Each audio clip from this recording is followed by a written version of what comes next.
Hello and welcome to techPLUS. As always, good to be with you. It's Eon and Kaine. You sure that's your name? I feel like I could have introduced myself better there. Yeah, a bit more enthusiasm, eh? How was your week? My week was good. I mean, the tech week. Let's not even talk about the tech week. The tech week has been absolutely crazy, from Netflix to our friend Elon to the sinking Titanic. The Titanic is showing up again. DSTV's back in our scope. And then we've got a lot of actual other updates this week as well, regarding some electric vehicles, some quantum computing breakthroughs, and a new way to generate power with no moving parts. You just said electric, so it obviously reminds me of the situation we are in again this week. How has it impacted you?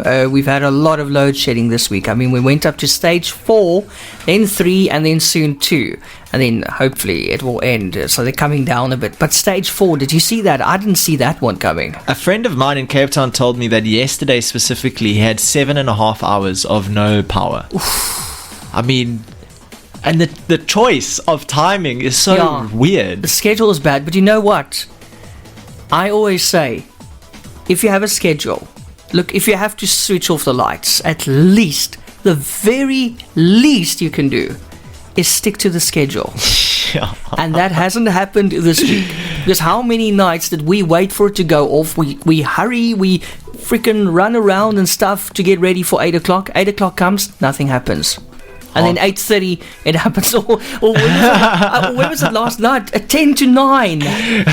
So you're almost switching everything back on again. No, I don't think it's going to happen anymore. I think we're fine. And you just switch everything back on and boom, gone again. I had a joke. I think it was yesterday, or it was the day before last. Obviously, the people that live with me in the house were like, yeah, it's going to be, load shedding in T-minus 5 minutes. I was like, oh no, better turn off my computer, turn everything off. And then it was like 5 past and nothing happened. And I was like, I even told the other people, I was like, listen, if this power isn't off by 30 minutes past 8, then you switch it back on. I'm going to switch everything back on. I'm going to get back to work. And then just 8:29 it turns off. He's like, what? You see, so why aren't they sticking to it? I mean, I'm grateful for the extra minutes of power, but please, we're planning around it. We're working here with deadlines and stuff. Isn't it insane? And then I got the strangest WhatsApp on the WhatsApp line here in studio. Somebody asking me to help them with their electricity meter. Apparently, I sent you the screenshot. Apparently, it's eating their electricity. I don't know what I mean, we can do a lot at the radio station, but what are we supposed to do regarding your units? I can't give you units. Isn't it strange? Somebody asking me for advice, or not really advice. I kind of, please fix my meter. It's eating my electricity. I can't believe. I mean, what could, I mean, let's be honest, sometimes there's things in your house that can use a lot of electricity, but when your meter's eating electricity and you have 7.5 hours of load shedding, there's a big problem. You need to investigate. You need to lift some floorboards and find out what's plugged in. Floorboards, yeah. But listen, Kaine, I really think that for those listeners who haven't invested in any UPSs or inverters or power banks even, you really need to make a plan. Or you get these awesome LED lights with built-in battery at the foot of the little lamp.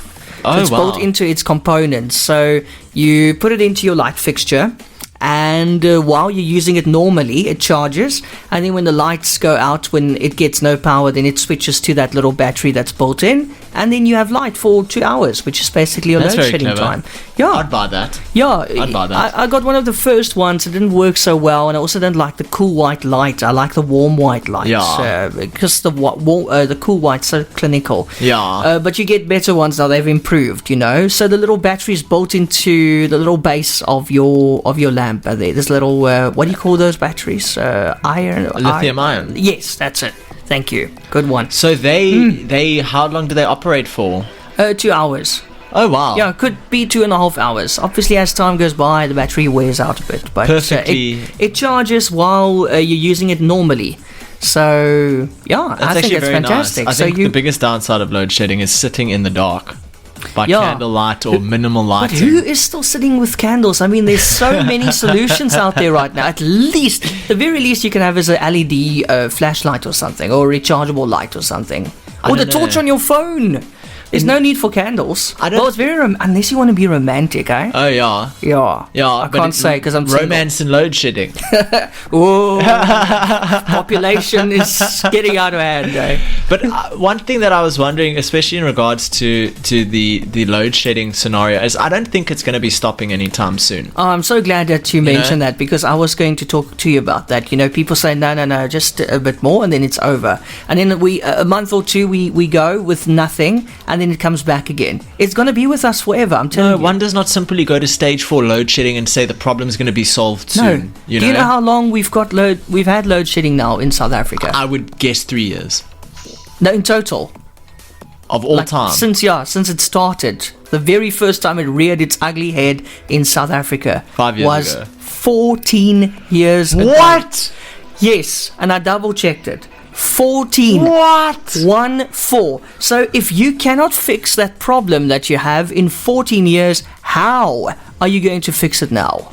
You know, when we go back in time and we look at like how people derive some of their physical and mental personality traits and things like that through the process of evolution, I feel like in 100 years from now they're going to be like, South Africans, because of the load shedding, have some of the best nighttime eyesight in the world. It's like a genetic trait. It is going to happen. It's going to come to that. Yeah, we're going to have super good night vision, you know. We are the backup light. But listen, let's just talk about the components as well.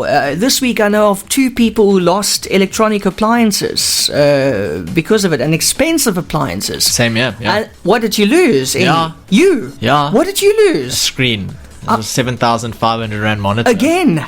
No, that's the same one. Oh, it's the same one. Oh, it still taunts me to this day. I thought it happened again. No, thank goodness. Like, no, okay, come on, it can't be again. But hey, this is insane. Anyway, so people losing components, and I said to them, you know, these things, even the power boxes, the substations, they're made to start up and run.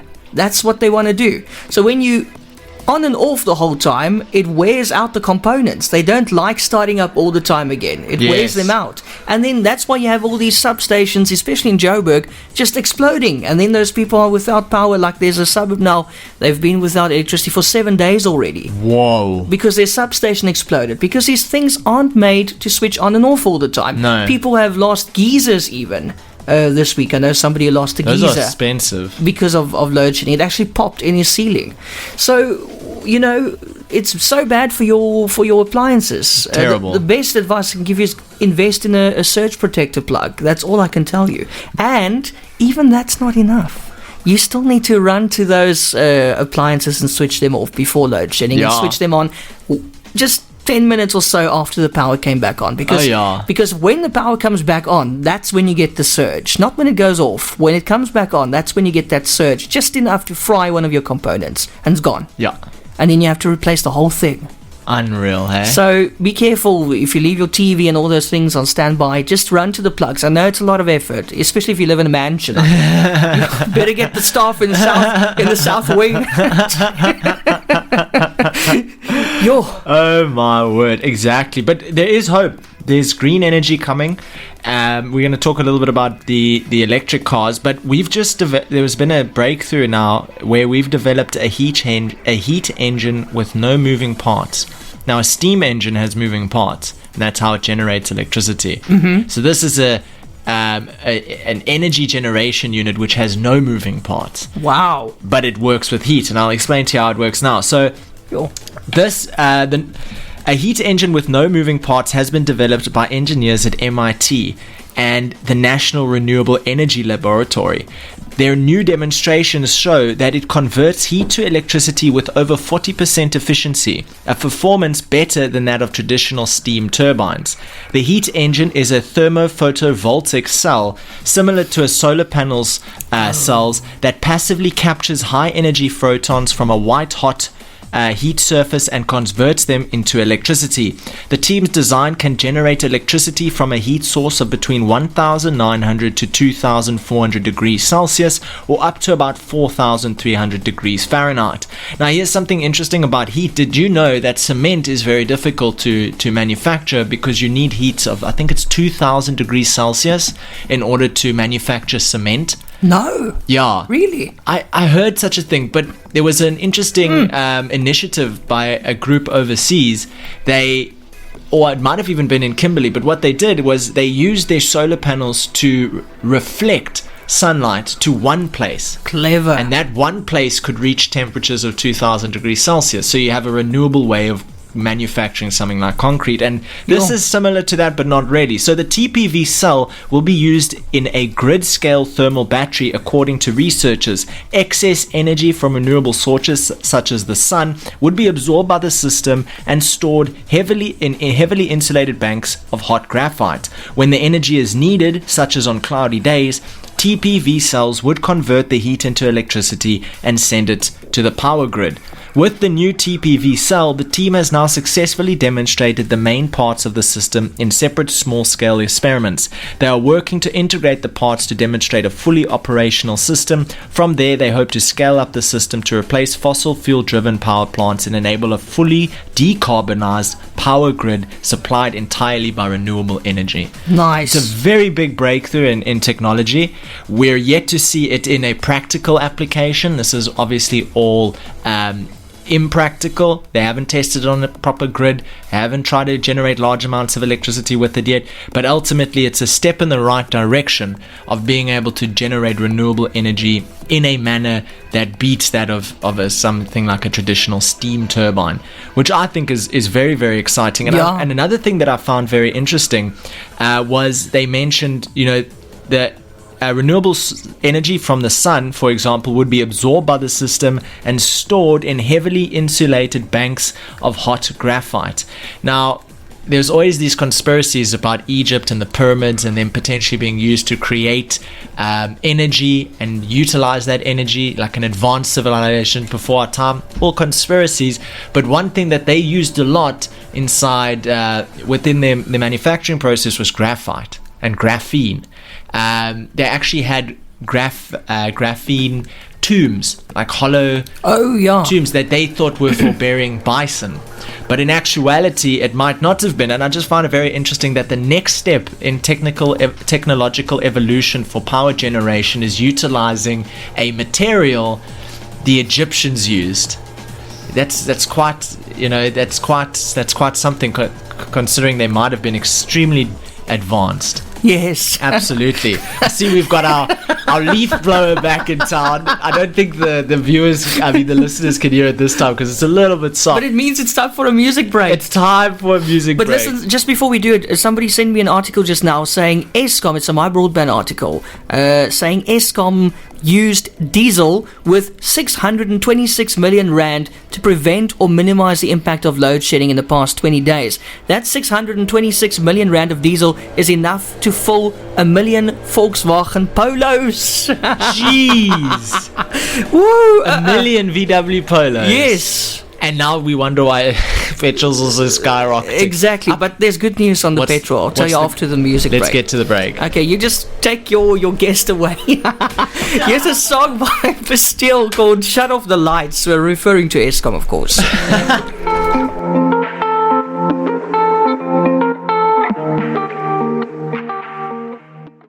shut off the lights, buy Bastille. Just don't tell Eskom that.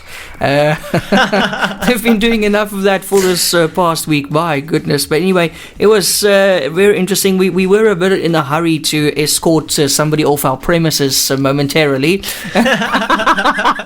But we have now removed the, what do we call him? The leaf blower man. Leaf blower. Yes. And we were saying that Eskom's diesel worth 626 Rand. 626 Rand. No. Can you even fill a car with that? No, Eskom diesel worth 626 million Rand was used to prevent or minimize the impact of load shedding in the past 20 days. That is equal to full 1 million Volkswagen Polos. That's so much. It's so much that is being. I mean, it's like completely doesn't make sense actually to sustain the grid with diesel if it's that last 20 days, last 20 days. That's how much diesel. 1 million cars, man. 1 million cars. It's crazy. But isn't it almost? I mean, I might be wrong because I don't know the specifics of the math, but. Does that not mean that in the last 20 days we've had 1 million cars worth of more pollution coming from South Africa? They would burn that diesel. Yeah, you know what I mean? That diesel's being used. It's the not environmental non-renewable. impact. There's an would be environmental the same. impact Even in there worse. as well. Yeah. By Good not point. having a sustained grid, we're actually influencing our environmental footprint in a negative fashion. And what if that's the cause of stuff like the Durban floods? Oh my word! Like, no, it's not good. We really need to. I mean, as we said, it's been 14 years now. No, come on, you've had enough time. But I've got good news for you. I'm so excited. The petrol price may be lowered in the first week of May. My God, we can drive again. Yeah, I was getting tired of walking. Me too. And Ubers and stuff. Diesel users may still face a hike, though. Oh God, shit. Ooh. Diesel is getting a hike. With more than a week to go before fuel prices are fixed, the current data shows that 95 octane petrol is set to be lowered by around 34 cents a litre, 93 octane by 32 cents a litre, and according to current estimates, diesel will rise by between 75 and 81 cents. So Eskom's...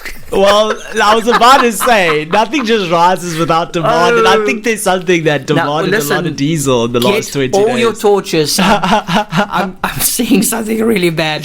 And illuminating paraffin will also go up, so you can't even have a paraffin lamp. Oh, no. Yeah, that's going up by 68 cents a litre. But that's the mid-month data showing that, so it could still change. Petrol coming down, diesel and illuminating paraffin going up, unfortunately. That is the latest. So we can only hope for the best, eh?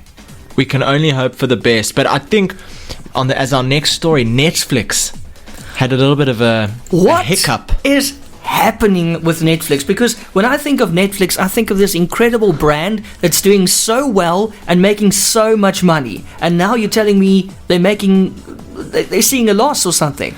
Well, I did some math to see how much revenue Netflix was making, and if I remember to, I'll get into it shortly. But Netflix Inc. shares are on a course to lose about $42 billion or $633.2 billion in value Wednesday, after the streaming giant reported its first subscriber decline in more than a decade, as the company pledges to make a slew of changes to its business to arrest a customer exodus. Shares in the company fell more than 27% pre-market trading, extending its plunge this year to 58%. Netflix has gone down 58% this year. The streaming service, if this loss holds, most importantly, Netflix is poised to become the worst performing stock this year in both the benchmark S&P 500 and tech-heavy NASDAQ 100 indexes.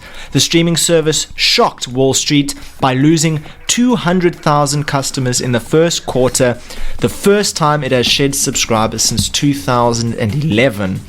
It also predicted it will shrink by another 2 million customers in the second quarter.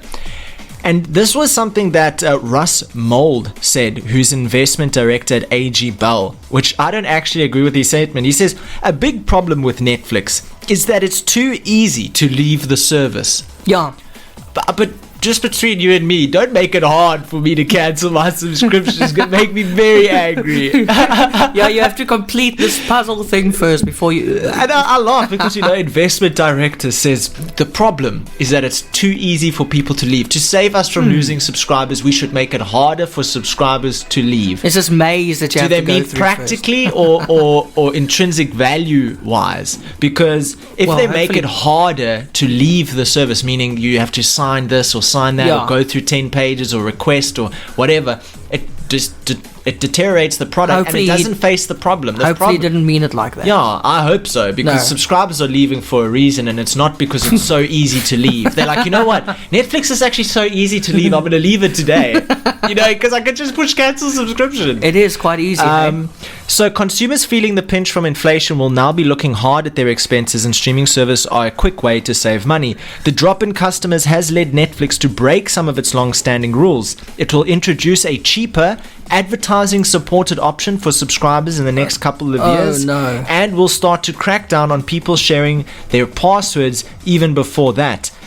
Analysts across Wall Street slashed their price targets for the streaming video company, while at least 7 brokerages downgraded the stock. JP Morgan's Douglas Anmuth, one of the analysts who cut his recommendation on the stock, said he was encouraged by the company's intentions of creating an ad business, a model that has worked for Hulu and Disney Plus, but noted that it was still in early stages. Netflix's stock has suffered this year as the pandemic-era surge in user signups faded and investors had turned away from high-value technology and growth stocks due to rising bond yields. In comparison, the S&P 500 is down 6.4% so far this year, while the Nasdaq 100 has declined almost 13%.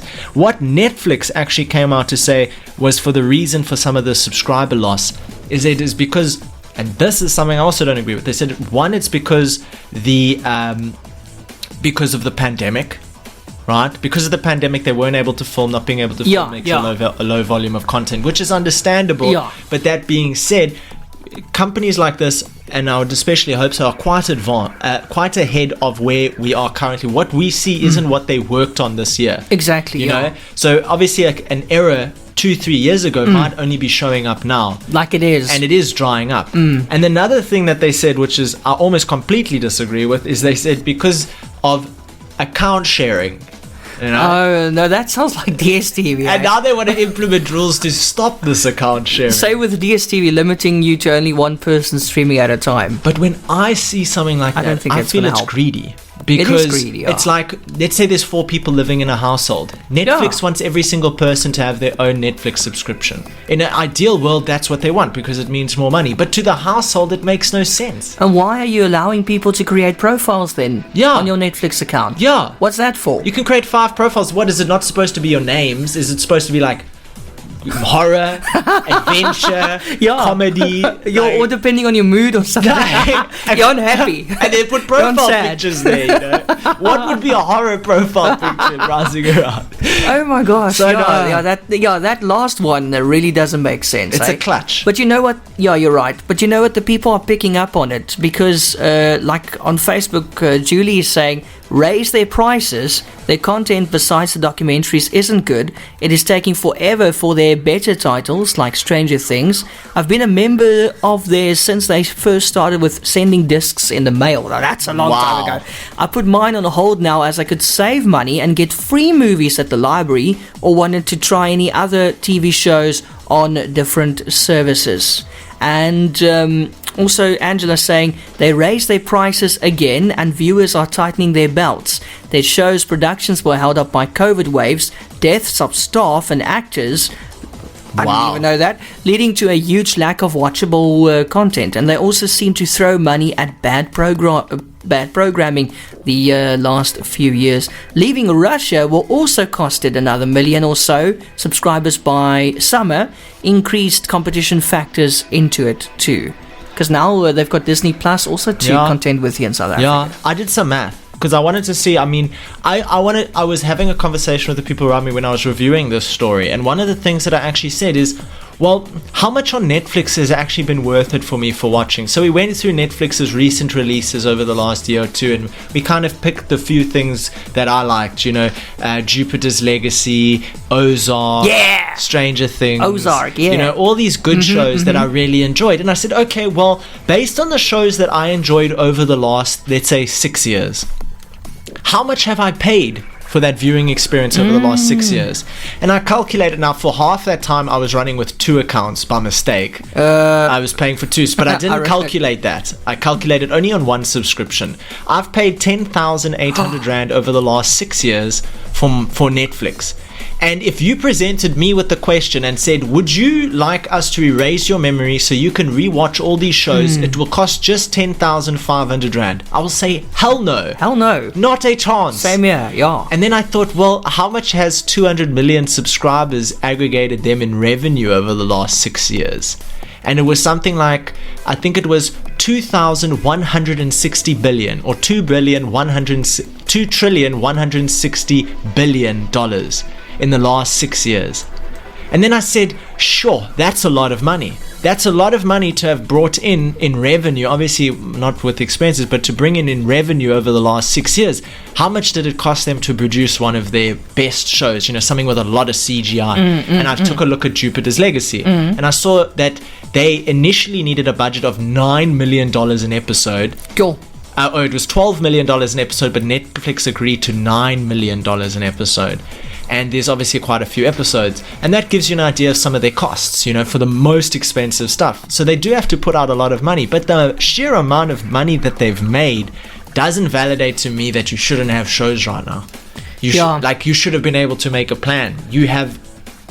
We're talking about box office shows like The Avengers, you know, with like $340 million budgets, and you have 2 trillion over the last 6 years. Surely there shouldn't be that big of a bottleneck of content. Yeah. And if it is the case that, okay, well, COVID happened, we didn't have enough time to film and do all of this kind of stuff, well, then you haven't necessarily put out that much expenditure.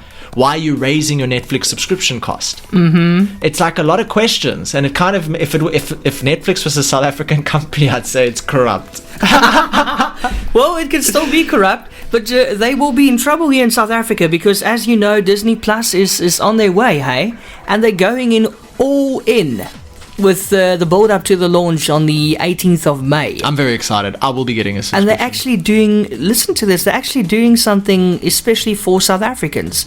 They're doing a special introductory offer for a year subscription fee at a 950 Rand, which will be cheaper than the already cheaper annual subscription fee of 1,190 Rand. So Disney Plus launching in South Africa on the 18th of May at a cost of 119 Rand per month, or the cheaper 1,190 Rand per year deal.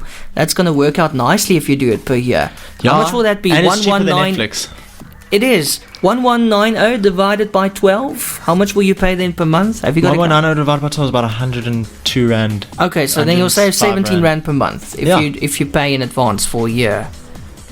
But That's not too bad. Yeah, it also looks like they're giving away a 4-month trial or something here. I just want to confirm that. You need to register your interest, by the way, on DisneyPlus.com.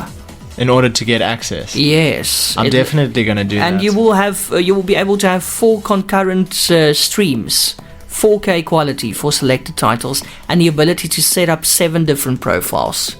See, Wow. it's already sounding better. But they like almost pick at the competition's downside. You know what I Yep. mean? Yeah, their they're price is seeing- a little bit high, let's make it a little bit seeing the less. weak points, You can yeah. have 5 profiles, let's make it 7. You know, it's like it's very well marketed, I'll tell you that much. Do you know what we're going to take a look at after the next music break? What? Elon Musk Yes, of course. is making an offer to buy the whole of Twitter. Okay, the whole bloody company The now. whole thing. Everything, the whole The whole- shebang. From all the shareholders, and we're going to talk about how and maybe why he's doing that. And then Yeah. we're also going to take a look at Tesla, who earned over $3 billion in profit for this year so far. And on this day, right, in 1997, so in 1997, on this day, the first ever space funeral launched.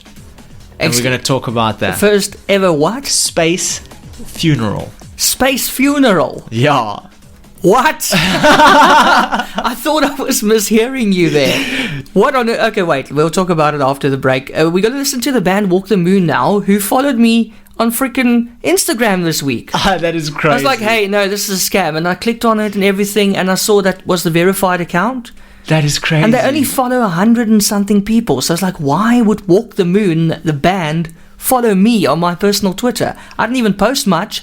My personal Instagram, sorry. I didn't even post much, and I've only got like 200 and something followers. So I'm just curious. That is crazy. I'm almost jealous. Because my cousin said to me, you must frame it, that screenshot, you must frame it and put it up on your wall. That's and tell them that when Walk the Moon is following you on Instagram. But that's how it is nowadays, hey? It's an ego boost if let's be honest, it's an ego boost if a big band is following you on Instagram. And if you had a YouTube channel in the background who was Walk the Moon has started following you, I'd be like, this guy knows his stuff. Exactly. You know? Interesting. But here they are with another song of theirs. It's a new one. It's called Win Anyway.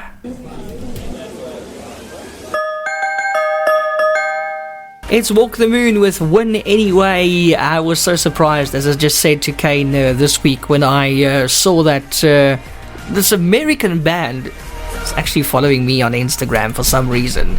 Next stop, and they're Elon. Still doing it. They're still doing it. Maybe it was a mistake. Maybe, but it's like pretty hard to drop your phone in the perfect combination to like visit your profile and follow you. Maybe they had a cracked screen like your friend. So Elon. Yeah, the tech billionaire Elon Musk is reportedly willing to invest between $10 billion and $15 billion of his own cash to take the microblogging site Twitter private.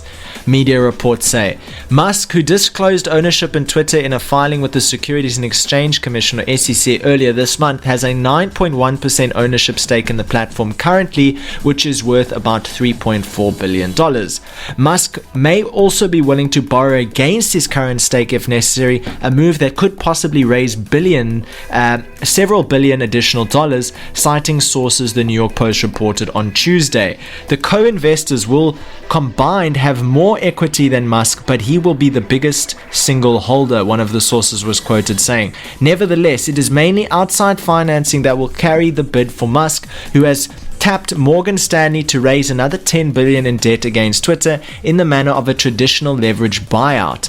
As first reported by the Post on Friday, however, the bulk of the money, about $20 billion according to sources, will come from co-investors who will finance a hostile tender offer directly to Twitter shareholders. Musk hinted at the hostile approach in a cryptic tweet over the weekend that quoted Elvis Presley's 1956 hit Love Me Tender. Musk is planning to launch the tender offer for Twitter in 10 days or so. However, insiders say Musk appears to be having more trouble than expected finding backers. Musk announced that he had made an offer to buy Twitter. The billionaire is willing to pay $54.20 per share to buy 100% of the company.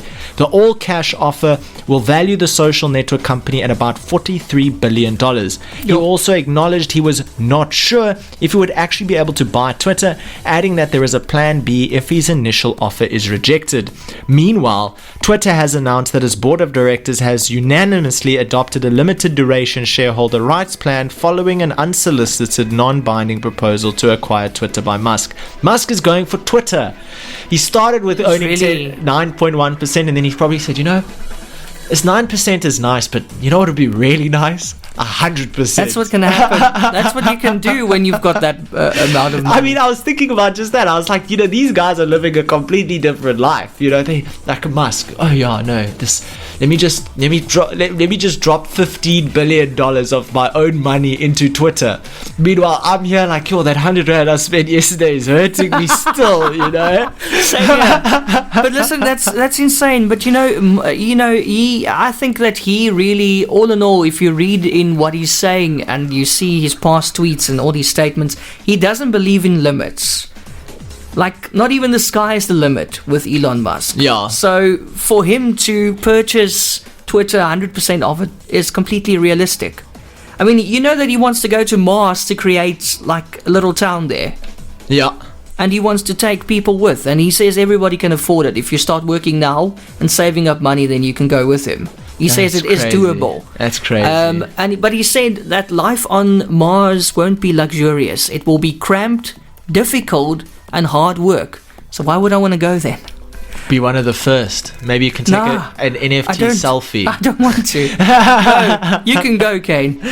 Well, Musk also made a post to Twitter, and he said policies for like a social media platform are only proper when the top 10% or the 10% on the far left and the 10% on the far right are equally unhappy. I saw that. That's what he said. And I was like, well, it's kind of true, It is true. But he even weighed in on the Netflix thing, eh? He said Netflix is losing subscribers because the woke mind virus is making it unwatchable. Whoa. The woke mind virus. All these people who say they woke. Yeah. And he said that about Netflix. He said that. He says that's why they're losing subscribers. Yeah, well, it's like... Is he wrong? Some of the content on Netflix, it's like that... I'm not even going to talk about it. Some of it is just so terrible. So, here's something very, very cool, right? So, on this day, the 21st of April, 1997, was the launch of the Founder's Flight, which was the cremated remains of 24 people were launched into space in the first ever space funeral. One of those people was Gene Roddenberry, the creator of Star Trek. Other notable cremated people on board included the physicist and space exploration activist Gerard O'Neill, the German rocket scientist Kraft Enrikel, and Timothy Leary, a psychologist who became famous for his research on psychedelic drugs. These people's remains were sent into space via a company called Celestis, which charges thousands of dollars for these memorable space flights. It only launches a small sample of the cremated remains because launching all of it would be way more expensive. The company's first mission was named the Founder's Flight, and it was air-launched on a Pegasus rocket. The capsule containing the remains orbited Earth for about 5 years before burning up in the atmosphere. What a cool way to go.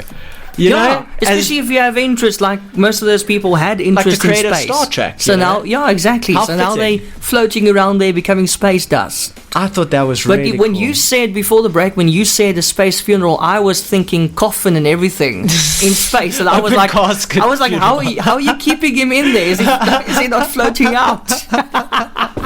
No, that's crazy. And then, do you know what? This is also something that is really, really cool. I think this is really cool. So, an ancient Namibian gemstone holds the key to future quantum computing.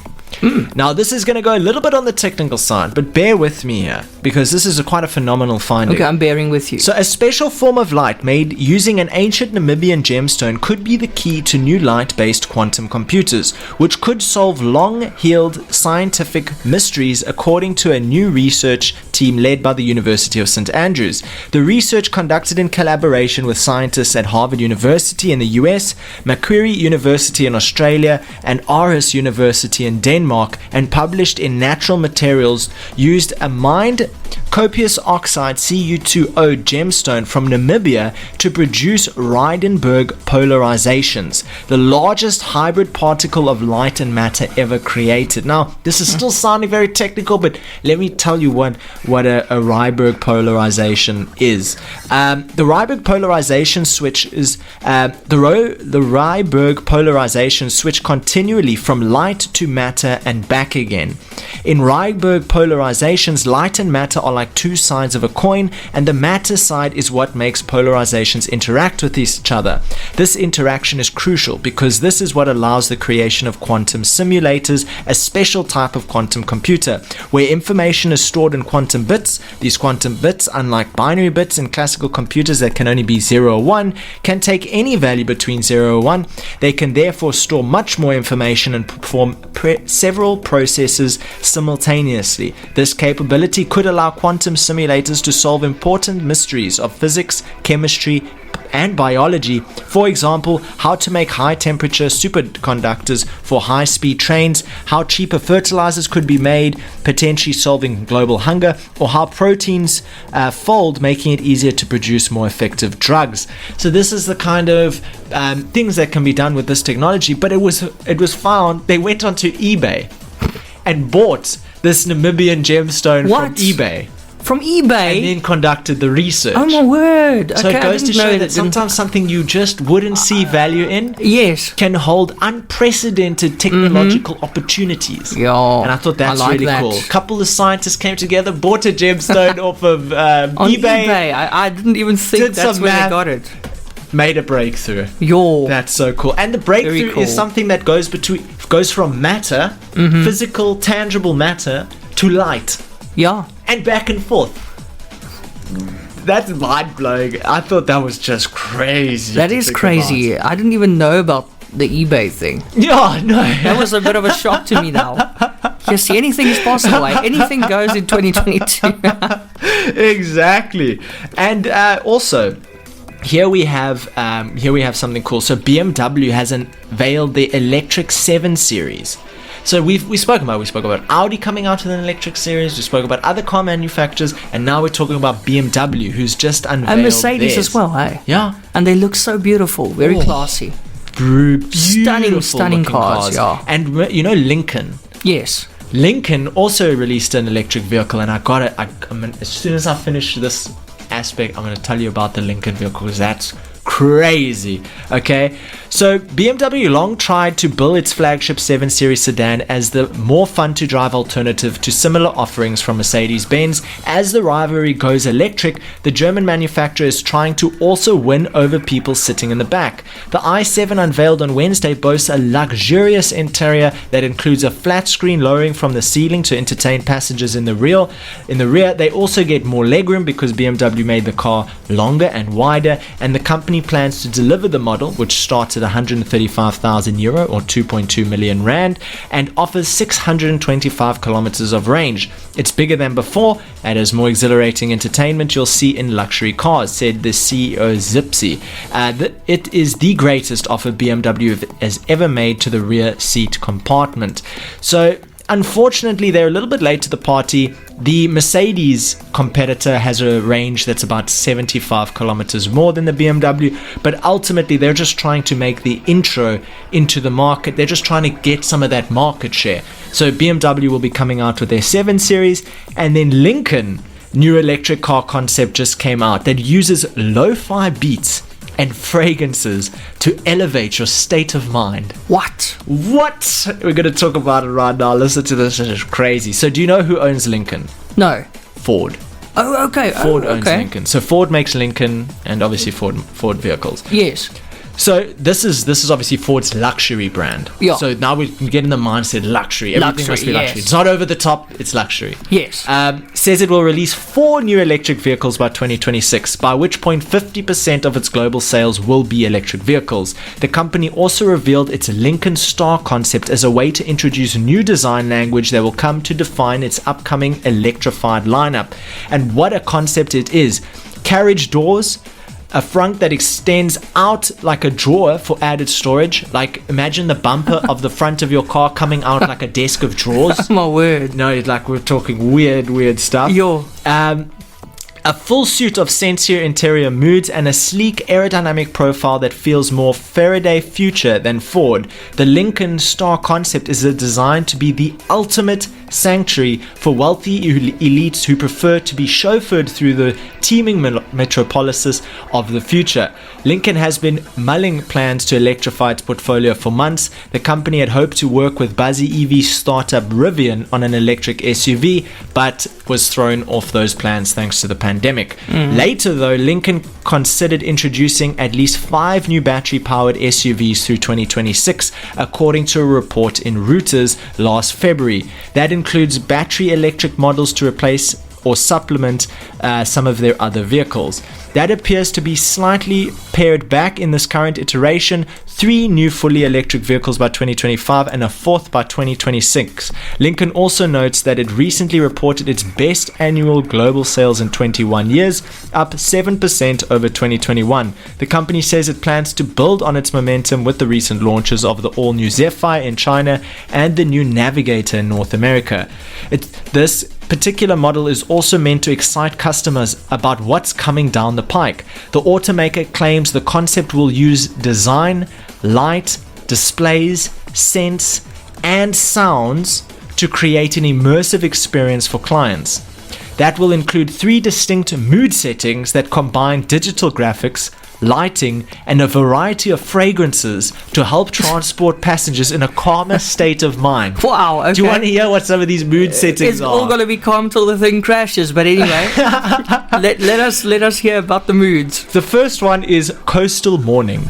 It uses gentle oceanic sounds, a fragrance of sea mist, and the soft, warm glow of the sun with dynamic lighting throughout to replicate a stroll on the beach at sunrise. You got Mindful Vitality, that's the other one. This is meant to re-energize the senses with invigorating upbeat audio, dynamic abstract artwork, soft glowing lighting, and a flowery fragrance. And then you have Evening Chill. Mirror's Dusk, using a calming night soundtrack, coordinated with night sky video and an evergreen fragrance. Get out, Kaine. I hope these fragrances don't expire. I was going to say, can you have all 3 at the same time? Or what if something goes wrong? So this is literally a car, and I must show you. Can it malfunction and spray in your face or something? Take a look at the car. Can it malfunction and spray in your face?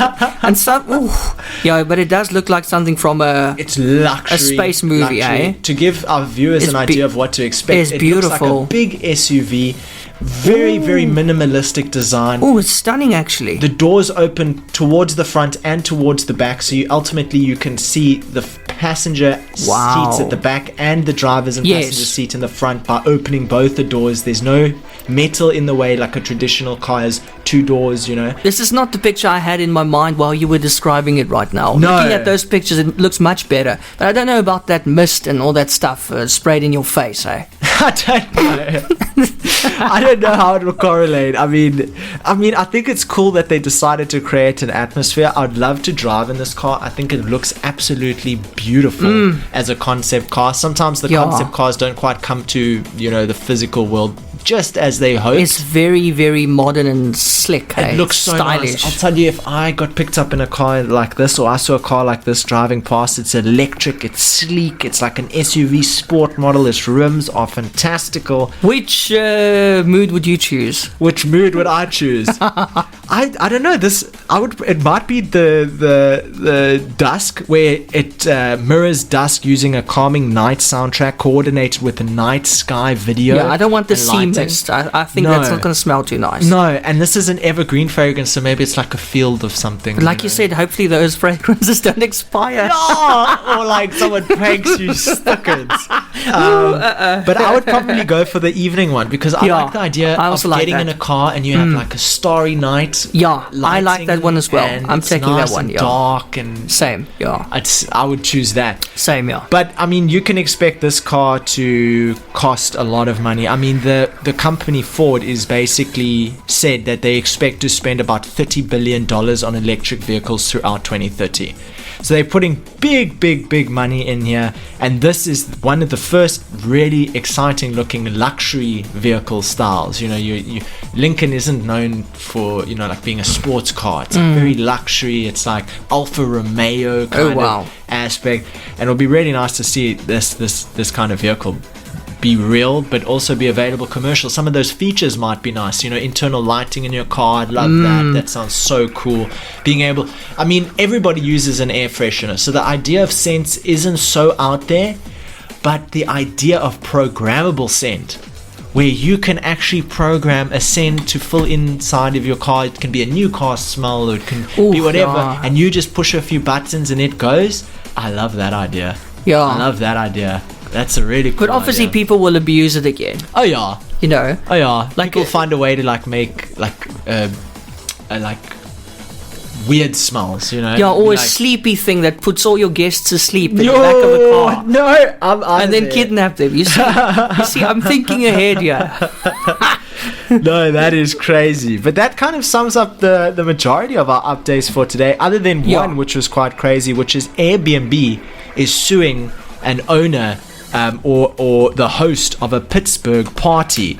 What actually happened was they obviously hired a house, an Airbnb house, then decided to throw a party. Of course. And when I first heard about this, I thought, maybe there was a couple of people there, 10, 20, 30 strong. It can't be too bad. There were 200 people In one at this Airbnb. How big is it? Well, I Can't imagine it's not small. Can't be a little cottage. But then something happened. So obviously things might have got heated, things might have got out of control, and ultimately there were gunshots that were fired. Jeez. Shots at least fired, 50 gunshots that were fired inside the house, which left 2 dead and 8 injured. Oh my word. And Airbnb has now turned around and said they're going to sue the host of this particular party. And it's actually right. I mean, one time I stayed in an Airbnb, and that night that I stayed at the Airbnb, I got robbed stickers. I remember. You told me. And it was like a complete clean out, you know, all Yes. laptops, all phones, everything was gone. I was in the house. They It were took walking around while I was Kaine's sleeping. tech. Yeah, and I messaged All your Airbnb and I was like, you know, what can we do? No, there's nothing we can do. But it's nice to see that they actually step in sometimes. Shouldn't there be some kind of insurance policy when you rent with Airbnb for the owner of the house and for the I guests? know. I think that if the house has been robbed, and it should be on the onus of the property owner, the Yeah. person who put the house on Airbnb, who enabled such an unsafe Should be a secure environment. place, yeah. And even if it is secure, you know, it had an alarm system and everything like that, and I got robbed. But it just shows you have to be careful. Just because you're going to an Airbnb doesn't mean you're void of all the other problems Of course. that you would have in your own house. But yeah, be careful of where you go and parties and things like that, you know. I mean, apparently, and the real reason I wanted to bring this up is because there's actually some policies on Airbnb that I didn't know existed, such as there's a curfew on noise and parties of 10 p.m. to 7 a.m. So if you rent an Airbnb, you may not be allowed to have continue your party past 10 p.m.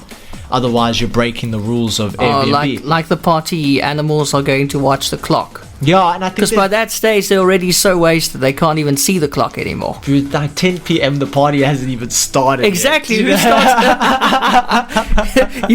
You're only getting the thought of a party, but it only starts at midnight. But if you do happen to have a party that does happen to be over 16 people, because that is the limit, you're subject to a $500 fine. Okay. How much would that be in South Africa? 7,500. Not that I'm planning a party. About 8,000 rand. Yo. So if you happen to be in South Africa and you do happen to go to Airbnb and you do happen to have a party that you didn't ask for permission for, you can be fined for $500. And what about the damage to the furniture and everything? Well- and with the shots fired, I'm sure there's a lot of holes in that place now. Yeah, well, 50 holes to be exact, I'm sure. Yo, No. that's a rover party. I mean, if I owned a house and I rented it out on Airbnb and I heard that there was a 200-person party and there were gunshots, I'd be like, oh my. I would sell the place. Yeah, how do you sell it now, though? You Just patch up the holes. it goes from an Airbnb house that's turning over good money to a murder scene. Yeah. You know, It's like the ghetto. Jeez, that's hectic. Shows you got to be careful. Yeah, but I also want to know, because obviously they do like safety checks on Uber drivers. So are they also doing these same checks on Airbnb hosts? Because you can still rent from somebody dodgy. Yeah, well, I could have an Airbnb account, go to a party, go to a house, stay at the house, host a massive party, get banned from Airbnb, create another account, go book another house. Exactly. So how are they going to enforce such a rule? Yeah. And also, I rent a house on Airbnb, I have a party, they say you weren't allowed to have a party, here's a $500 fine. I'm not going to pay it. Okay, you're not allowed to use Airbnb. Okay, create a new account and use Airbnb. So I don't know what they can do. But can you split the fine when what's it, $500? Yeah. What if you split it between your 20 party guests? then it's payable. I think as long as Airbnb gets paid, they're happy. I don't know how much So your just say, friends are hey gonna guys, like we had a party. Everybody's paying. Your entrance fee. We got 500 people coming. $1 entrance fee. We're good. Yeah. Jeez, interesting. Wow, what a show today. I think it was packed. It was packed, man. Today's show was really packed. It's more Absolutely. eventful week than last week, I think. Yeah. Or maybe last week I was just asleep, I don't know. But it's awesome. There we go. That's another edition of techPLUS for today. As always, Kaine, thank you so much for your contribution. And Thank your you. wonderful presence and fountain of knowledge. Always a pleasure to be here. Thank you so much to all of our listeners for listening in as usual. We'll see you next week for another techPLUS, and ultimately have a great weekend. You too. Cheers, everyone. Cheers, Kaine. Bye-bye.